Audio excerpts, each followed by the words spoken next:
믿습니다. 아멘. 서로에게 인사합시다. 오늘 말씀의 주인공이 됩시다. 아멘. 오늘 본문 말씀은 이사야 26장 3절 말씀, 그리고 베드로후서 3장 14절 말씀입니다. 다 같이 한 목소리로 봉독하겠습니다. 주께서 심지가 견고한 자를 평강하고 평강하도록 지키시리니 이는 그가 주를 신뢰함이니이다. 베드로후서 3장 14절입니다. 시작. 그러므로 사랑하는 자들아, 너희가 이것을 바라보나니 주 앞에서 점도 없고 흠도 없이 평강 가운데서 나타나기를 힘쓰라. 아멘. 모든 인간의 소원은 마음의 평안입니다. 평강을 누리기를 원합니다. 아무리 세상의 모든 것을 누리고 갖춘다 하더라도 마음의 평강을 갖지 못하는 사람은 사실 다른 모든 소유물들이 다 허무하게 느껴지고 공허하죠. 우리도 함께 지체들 간에 일을 하면서 관계가 꼬이거나 또 가족 관계도 꼬이면 각 사람의 마음의 평안을 잃게 됩니다. 어떤 면으로 살면서 가장 큰 어려움은 평강을 상실한 상태로 살아가는지도 모릅니다.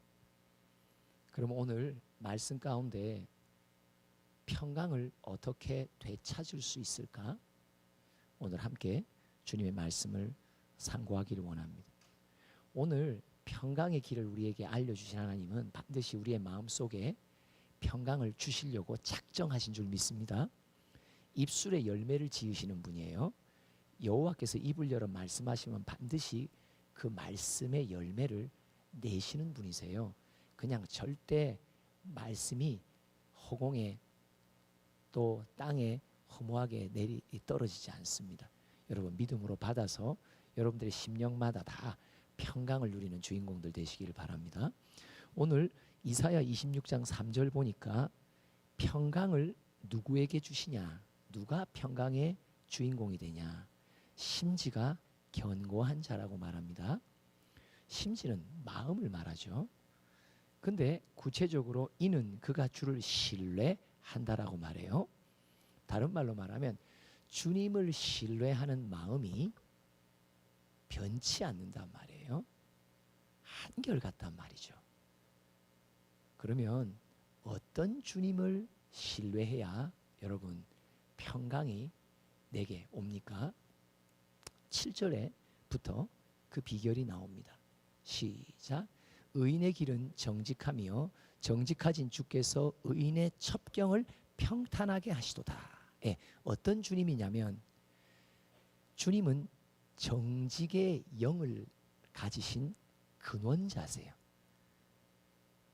시편 51편에도 다윗이 정한 영을 내 안에 창조하시고 정직한 영을 내게 새롭게 해달라고 주님께 구해요. 왜요? 정직한 영은 하나님의 영이거든요. 하나님의 영이 내게 임해야 정직해질 수 있어요. 오늘 주님을 신뢰하는 한결같은 마음을 가진 자가 평강의 복을 누리는데 그는 어떤 주님을 믿었냐? 내 마음에 정직한 영을 선물해 주시는 주님을 믿었단 말이에요.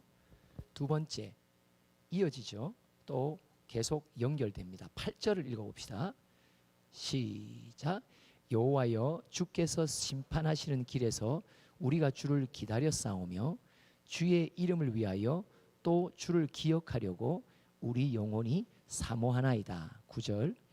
밤에 내 영혼이 주를 사모하여 싸운즉 내 중심이 주를 간절히 구하오리니 이는 주께서 땅에서 심판하시는 때에 세계의 거민이 의를 배움이니라. 8절에 보면 하나님은 심판하시는 분이시라고 말합니다. 또 9절에 보니까 심판을 말하면서 밤이라는 단어가 나와요. 하나님의 자녀의 걸음 속에는 아버지께서 밤을 주세요. 심판을 주세요. 또 이후에 9절 도래는 아버지의 징벌이라고 말하요. 징계를 주시죠. 이게 밤이에요. 심판이에요. 악인에게 주는 심판과 달리 자녀에게 주시는 심판은 징계입니다. 징계는 왜 주십니까? 내 죄를 깨닫게 하시려고 징계하십니다. 하나님의 징계 속에 우리가 꼭 주님을 기다려야 되고 사모해야 되는 건 뭐냐? 다윗처럼 내게 정직한 영을 달라고 매달려야 돼요. 모든 주의 자녀들은 다 징계를 받습니다. 히브리서 12장에 보면 만약 삶 속에 징계가 없다면 사생자라고 말합니다. 다른 말로 말하면 하나님의 진짜 자녀가 아니고 그냥 자기 자신이 하나님의 자녀라고 스스로 착각하며 교회를 다닌단 말이에요. 하나님의 호족등본에 이름이 등록되어 있지 않은 자녀들도 교회에 다 멀쩡히 다니고 계세요. 설마 옆에 사람이 의심스러운 건 아니시겠죠? 그냥 자기만 점검하면 돼요. 대개 며느리들은 시어머니를 말해서 말해요. 우리 권사 시어머니 이럴 때 또 말하죠.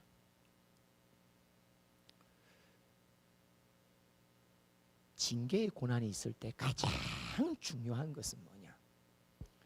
오늘 이사야 26장에도 말합니다. 주님의 심판의 때가 내게 있을 때 나는 주님을 기다립니다. 나는 주님을 사모합니다. 정직의 영을 사모한단 말이에요. 내게 정직한 영을 주셔야 징계의 고난 속에 내가 무엇을 회개해야 될지를 깨달아 알 수 있기 때문이에요. 왜냐? 우리의 마음밭은 기본 설정이 간사의 영이에요.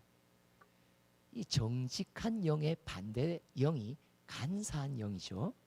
간사한 영은 아담과 하와가 죄를 짓고 무화과 나무로 자기의 부끄러운 걸 가렸다 했죠. 이게 간사예요.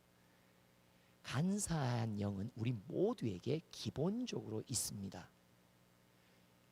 아이들을 대하며 아이들을 잘 살리려고 회복시키려고 책망의 말 한마디를 하면 대부분 아이들은 다 변명을 대죠.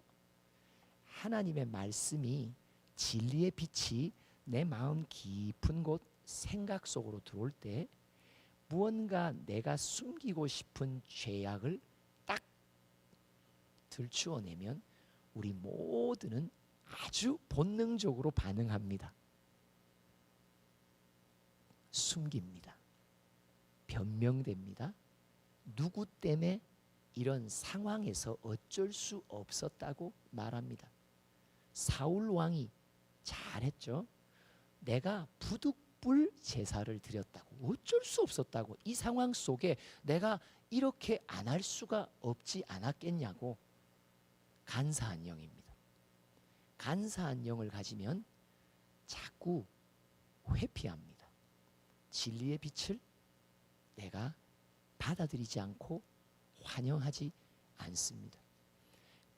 시편 32편에 보면 간사한 영을 가지면 회개가 안 터집니다. 회개가 안 되면 주님과의 관계가 불편해집니다. 인간이 본능적으로 본성적으로 다 불안에 떨고 두려움 속에 있고 미래에 대한 항상 두려움이 있는 이유는 실제로 이 세상 내 삶의 미래의 불확실성 때문에 일어나는 것이 아닙니다. 나를 창조하신 생명의 근원이신 하나님 아버지와 나와의 관계가 꼬였기 때문에 일어나는 일입니다. 평강이 없단 말이죠. 이사야 26장의 평강의 복은 징계를 주시는 아버지 앞에서 징계를 받는 아들과 딸은 정직한 영, 하나님의 영을 내게 부어달라고 기다리고 사모합니다. 그리고 진리의 빛에 따라서 항복합니다. 인정합니다. 나의 죄인됨을 주님께 자백합니다. 그는 미쁘시고 의로우사 나의 모든 죄와 허물을 다 씻어주시고 깨끗이 사하여 주십니다. 그래서 오늘 구절에 보면 의를 배우게 된다. 하나님의 의를 입게 된다. 의는 하나님 아버지와 나와의 관계가 화목하게 되었다는 걸 말하죠. 바른 관계가 되었단 말이에요. 이전에 죄에 의해 꼬이고 죄에 의해 깨뜨려진 아버지와의 관계가 징계 속에 정직한 영을 받은 자가 맞다고 내 죄를 자백함으로 아버지와 나와의 관계를 항상 으스러뜨리고 있는 죄의 장벽을 예수의 피로 탁 무너뜨리니까 아버지와 나와의 관계는 다시 화목한 관계, 의로운 관계로 회복된단 말이죠. 그래서 평강을 누리는 거예요. 관계가 깨지면 내 마음에는 불안해집니다. 편치 않습니다. 관계가 화목으로 관계가 회복되면 평강을 누립니다. 히브리서 12장 11절을 한번 읽어봅시다. 시작.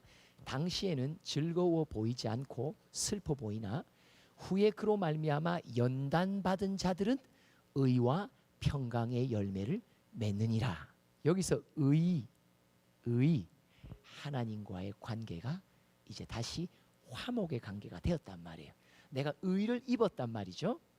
내 죄를 자백함으로 예수의 화목의 영이 아버지와의 나와의 깨어진 관계를 다시 바른 관계, 의로운 관계로 맺어주니까 내 안에 평강, 하나님을 마주 대할 때 평강하단 말이죠. 여러분, 사랑하는 가족들이지만 관계가 깨어지면 그 즐거운 식탁의 자리에서 서로 눈을 마주치지 못합니다. 교실에서도 관계가 깨어진 아이들을 향해 우리는 제대로 잘 쳐다보지 못하고 걔도 나를 쳐다보지 못합니다. 눈과 눈이 마주치지 못하는 관계입니다. 평강이 각 사람의 마음속에 잃어버리기 시작했다는 증거이죠. 히브리서 12장은 징계의 장이죠. 하나님께서 아들과 딸에게 징계를 주시면 아버지와의 관계를 무너뜨리고 깨뜨리는 죄를 자백할 수 있도록 정직의 영을 주시고 자백함으로 하나님 아버지와의 관계가 바르게 의롭게 되어 결국 평강의 열매, 심령 속에 평강이 있단 말이죠. 여러분, 사랑과의 관계가 깨뜨려져 편치 않아도요, 이 사람과의 관계의 화목의 능력이 열쇠가 어디서 있냐? 내가 깨어진 사랑과의 관계 속에 잃어버리고 있는 평안을 주님과의 관계 속에 내가 다시 화목으로 되찾잖아요. 그러면요, 사람과의 깨어진 관계도 다시 회복할 수 있는 능력이 내 안에 선물됩니다. 사람의 관계도 하나님과의 관계의 회복을 통해서만 회복될 수 있습니다.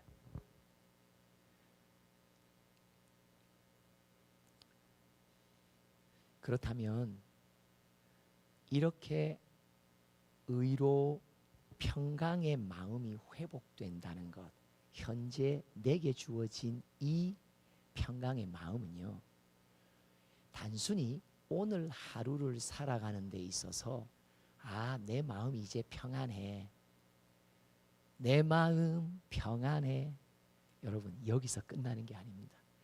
평강의 복은요, 어마어마한 비밀이 거기는 감추어져 있습니다. 계속 26장 1절과 2절을 읽어봅시다. 시작. 그날에 유다 땅에서 이 노래를 부르리라. 우리에게 견고한 성읍이 있으며 여호와께서 구원을 성벽과 외벽으로 삼으시리로다. 너희는 문들을 열고 신의를 지키는 의로운 나라가 들어오게 할지어다. 계속 띄워주세요. 여기 1절에 보니까 하나님이 평강을 누리는 백성들이 노래를 부른다고 해요. 근데 그 노래를 어디서 불러요? 견고한 성읍, 예루살렘 성을 말하죠. 이것은 사실 신약의 조명을 받으면 새 예루살렘 성을 말해요. 새 예루살렘 성은요, 여호와께서 친히 그분의 구원의 능력으로 성벽과 외벽을 삼으세요. 다른 말로 말하면 평강을 누리는 것은 내 마음에 성벽을 쌓아서 어떤 악한 것이 나의 평강을 앗아가지 못하도록 막아주세요. 이 땅에 오직 주밖에 없네. 그 무엇도 나를 채울 수 없네. 주님의 평안 내 안에 있네. 그 누구도 빼앗을 수 없네. 예수님이 약속하신 하늘의 평강은요, 하나님이 그 평강, 내 안에 임한 주의 나라의 평강을 지켜주시기 위해 성벽을 쌓아주세요. 그래서 어떤 상황 속에 있다 하더라도, 비록 관계 속에 깨어진 아픔이 있다 손 치더라도, 주님과 나와의 관계의 화목 속에 주시는 평강이 있으면 그 평강은 어떤 다른 관계 때문에 깨어지지도 않고 상황 때문에 깨어지지도 않는단 말이에요. 하나님이 구원의 성벽으로 내 마음을 둘러싸서 평강 속에 노래하며 찬양하며 즐거워하며 하늘의 희락을 누릴 수 있도록 만들어 주십니다. 그러면서 2절 한 번 더 읽어볼까요? 시작. 너희는 문들을 열고 신의를 지키는 의로운 나라가 들어오게 할지어다. 새 예루살렘 성의 문들을 향해 각자 심령 속에 임한 평강, 주의 나라, 그 평강을 갖고 있는 자들이 어디로 들어온다고요? 새 예루살렘 성의 문들이 열려 그들이 한 사람씩 들어오게 된단 말이에요. 계속해서 19절에 또 이렇게 말합니다. 시작. 주의 죽은 자들은 살아나고 그들의 시체들은 일어나리이다. 티끌에 누운 자들아 너희는 깨어 노래하라. 주의 이슬은 빛난 이슬이니 땅이 죽은 자들을 내어 놓으리로다. 그대로 치워주세요. 주의 죽은 자들은 살아나고 그들의 시체들은 일어나리로다. 예수님이 재림할 때 하나님의 자녀들을 부활시켜 영광의 완성된 나라로 초청해 주신다는 약속이에요. 여러분, 이 재림의 최후 승리에 참여하는 이 구절이 어디에 연결되냐? 심지가 견고한 자에게 주시는 평강과 평강의 약속과 연결됩니다. 여러분, 평강이라는 복은요, 단순히 내가 이 땅에 살면서, 아니 오늘 하루만이라도 내가 내 마음, 내 영혼이 평안을 누렸으면 하는 정도의 바람이 우리 모두에게는 있죠. 근데 평강은요, 내가 오늘 하루도 평안함으로 살아가는 정도에 그치지 않아요. 평강은 내 영혼이 마지막 재림 때 부활에 참여하는 증표로 주시는 것이 평강이에요. 엄청 중요한 것입니다. 다른 말로 말하면 내가 어느 때에 다시 오실 주님의 재림에 부활의 새 몸을 입고 새 생명을 가진 자로 그리스도의 신부로, 계시록 19장, 거룩하고 깨끗한 세마포 옷을 입고 새 예루살렘 성 완성된 그의 부활의 나라로 내가 문이 열릴지인지 아니면 문이 안 열릴지인지 오늘 이 땅에 지금 내가 살면서 스스로 점검할 수 있게 하신 증거가 평강입니다. 평강은 최후 승리의 징표입니다. 내 영혼이 영생의 앞으로 들어갈 자인지를 스스로 알게 하시는 하늘의 징표입니다. 오늘 제목입니다. 평강은 최후 승리의 징표입니다. 삼창합니다. 시작. 평강은 최후 승리의 징표입니다. 평강은 최후 승리의 징표입니다. 평강은 최후 승리의 징표입니다. 그래서 우리 마음에 하늘의 평강, 주님과의 화목된 관계 속에서 누리고 있는 평강을 주님은 어떻게 하든지 간에 구원의 성벽을 쳐서 내가 죽을 때까지 보호해 주신다고 약속하십니다. 중요한 건 사사로운 사랑과의 관계에 부딪혀서 하늘의 평강을 내 스스로 하나님의 구원의 성벽에 틈을 내어 주어 미혹의 영이 들어와 하늘의 평강의 요소들을 자꾸 빼앗아 가도록 마음에 틈을 주지 마십시오.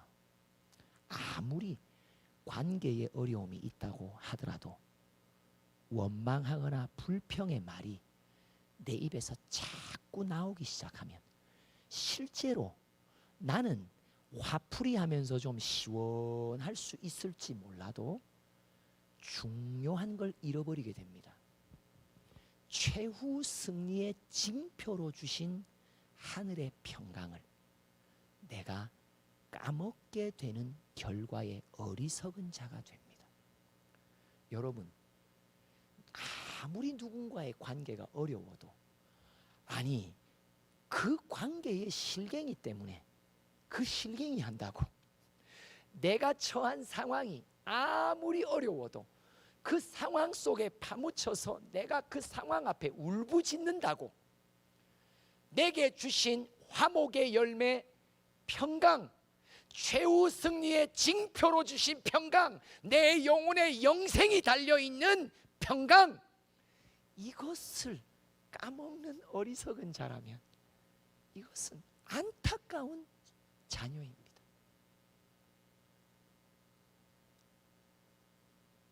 저도 가끔 마음이 상하는 눈짓을 볼 때가 있거든요. 말은 안 하는데 사람들이 눈짓으로 기합을 제압하더라고요.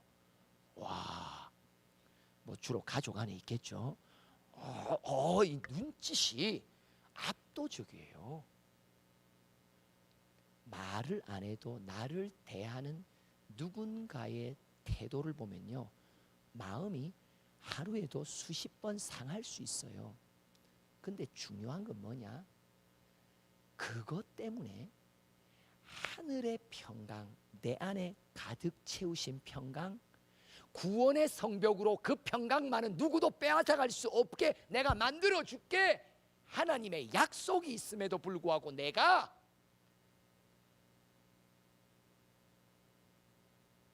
내 사사로운 감정의 상함 때문에 내가 마귀에게 틈을 내어주며 내 심령의 평강을 빼앗기고 있다는 것을 제가 발견합니다.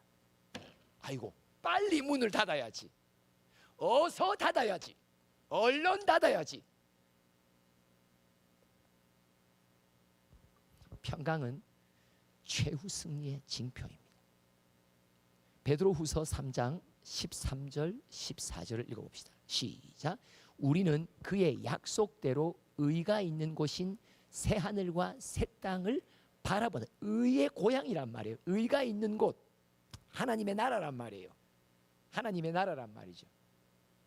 하나님과의 관계가 화목되는 곳, 그죠? 의. 그리고 또 그 다음 구절 시작. 그러므로 사랑하는 자들아, 너희가 이것을 바라보나니 주 앞에서 점도 없고 흠도 없이 평강 가운데서 나타나기를 힘쓰라.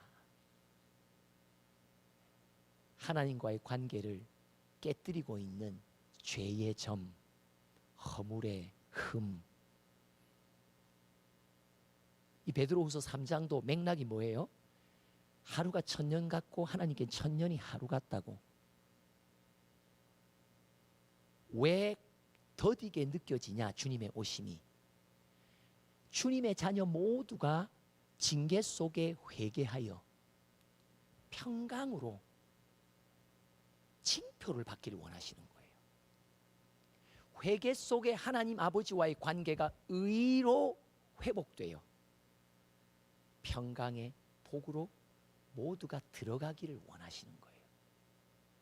그래서 하나님의 때, 예수를 보내시는 재림의 때가 이 땅에 사는 성도들에게는 너무 더디 온다고 느껴지게 된다는 걸 설명하고 있어요.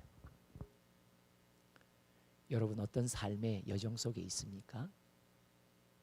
평강의 복은 징계 속에서 죄를 자백함으로 사함 받은 자가 얻는 복이 평강이에요. 평강은 내 심령 속에 오는 길이 딱 한 가지입니다. 내 죄를 회개하지 않고서는 주님과 나와의 관계가 화목화로 회복되지 않고 화목된 관계 속에서만 얻게 되는 것이 평강이에요. 그리고 이 평강은 최후 마지막 날 내 영혼이 영생으로 가게 된다라는 증표를 이 땅에 살면서도 내 안에 간직할 수 있도록 주신 복입니다. 선물입니다.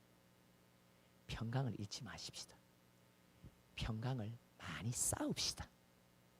평강을 쌓고 쌓아진 내 심령의 평강이 세상 없어지고 썩어지고 임시적인 일 때문에 너무 마음을 빼앗겨 내 안에 최후 승리의 징표인 평강을 잃어버리면서까지 세상에 너무 연연하지 않는 지혜로운 자들이 되기를 간절히 바랍니다.